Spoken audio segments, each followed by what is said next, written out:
Permission లేని లేఅవుట్లల్లో జాగ కొంటిరంటే అంతే సంగతి. ఎల్ఆర్ఎస్ తంటాలు తప్పవు అన్నట్టే ఉండేటిది. ఇల్లు కట్టరాదాయే, అమ్ముకుందానికి ఆఖరకు రాకపాయే అన్నట్టే ఉండేటిది ఇన్నొద్దులు ఎల్ఆర్ఎస్ తిప్పల. కానీ ఇప్పటి సంధి ఇక అసొంటి తిప్పలేం లేదంటారు గవర్నమెంట్ వాళ్ళు.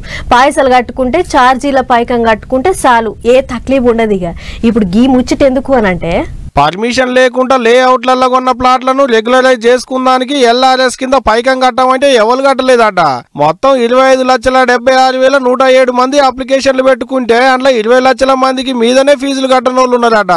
ఇది మేమంటున్న మాట కాదు, గవర్నమెంట్ వాళ్లకు అధికారులు పంపించిన లెక్కలేకి ఇవన్నీ.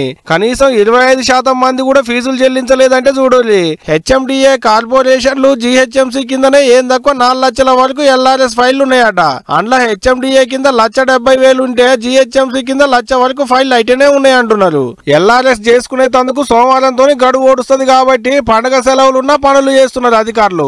రూల్ ప్రకారం లేఅవుట్లు లేకుండా, నాలా పర్మిషన్ లేకుండా, ఉండాల్సిన కాడికి రోడ్లు లేకుండా ఆగం ప్లాట్లు చేసి అమ్మిర్రు. అప్పట్ల తెలవక కొన్నోళ్ళు ఇల్లు కట్టుకునేందుకు లేక, అక్కడికి అమ్ముకునేటట్టు లేక నెత్తులు పట్టుకున్నారు.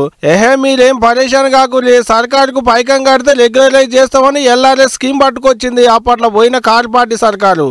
ఈ ఆఫర్ ఏదో మంచిగా ఉందని 25 లక్షల మందికి మీదనే దరఖాస్తులు పెట్టుకున్నారట. కానీ అందులో ఉత్త 5 లక్షల మందే పైకం కట్టిరాట. తతిమ 20 లక్షల మందికి మీదనే ఫీజులు కట్టలేదు అంటున్నారు. అందుకనే వాళ్ళందరికీ నోటీసులు పంపించారట ఇప్పుడు గవర్నమెంట్ వాళ్ళు. వన్ టైం సెటిల్మెంట్ కింద 25% వరకు ఆఫర్ కూడా పెట్టారు ఇంత మునిపే. కానీ కట్టినోళ్ళ కంటే కట్టనోళ్ళే ఎక్కువ ఉన్నారు దరఖాస్తులు చేసుకున్న వాళ్ళ దాంట్లో. సోమవారం పొద్దుకేటాళ్లకు కట్టినోళ్ళకే రాయితీ ఆఫర్ పనికొస్తుంది అంటున్నారు అధికారులు. పండగ సెలవులు కదా అంటే అదేం లేదు. పండగలున్నా పబ్బాలున్నా ఎల్ఆర్ఎస్ ఫీజుల కొరకు అధికారులు ఆఫీసులకు వస్తున్నారు, ఫీజులు కట్టించుకుంటున్నారు. గుడి మాన్యాలు, మసీదు భూములు, సర్కారు భూములు, కోర్టు కేసులున్న భూములు, చెరుసికం భూములు కాకుండా కడ్మాటికి అన్నిటికీ రెగ్యులరైజ్ చేసుకోవచ్చు అన్నట్టు. ఆఫర్ పెట్టినా గన్నిగానం దరఖాస్తులకు ఫీజులు కట్టకుండా పెండింగ్లు ఉన్నాయంటే మరి ఫీజులు కట్టుకునేందుకు గడువు ఏమన్నా పెంచుతారో లేదో మరి చూడాలిగా.